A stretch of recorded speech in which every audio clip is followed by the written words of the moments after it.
Magandang hapon! Kumusta po? Narito po ulit ang update natin para sa lagay ng ating panahon ngayong hapon po ng September 23, 2023 na kung saan sa ngayon ay maulap na kalangitan na may mga pulupulong pag-ulan sa malaking bahagi po ng ating bansa dahil po yan sa iba't ibang weather system na umiiral po ngayon dito sa atin. May habagat na nakakaapekto sa Southern Luzon, Visayas at Mindanao na hinahatak po ng mga LPA na nasa loob at labas ng ating area of responsibility.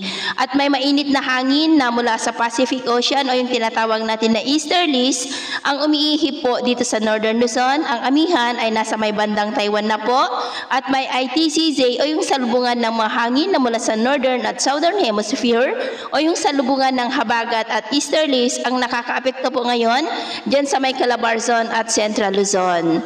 Habagat po ay umiiral ngayon o umiihip dyan sa Southern Luzon, Visayas at Mindanao. Samantala, ang LPA na nasa West Philippine Sea ay posible po yan na maging malakas na bagyo sa susunod na mga araw. Pero hindi naman po ito nakitaan ng landfall scenario sa ating bansa. Ngunit posible po yan natatama sa mga bansa po ng southern part ng China.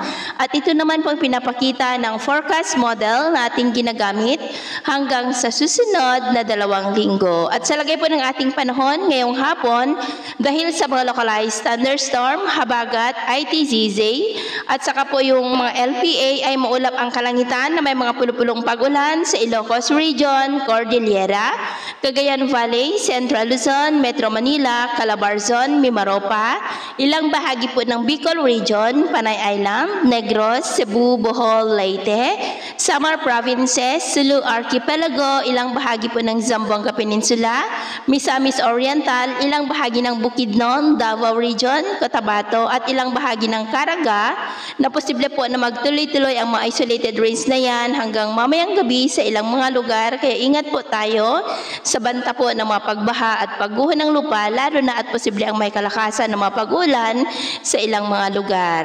At sa atin naman pong mga baybayin, wala naman po tayong nakataas na namang gale warning signals, pero iba yung pag-iingat lamang po kung papalaot tayo para mas makaiwas sa mga sakunang pangkaragatan.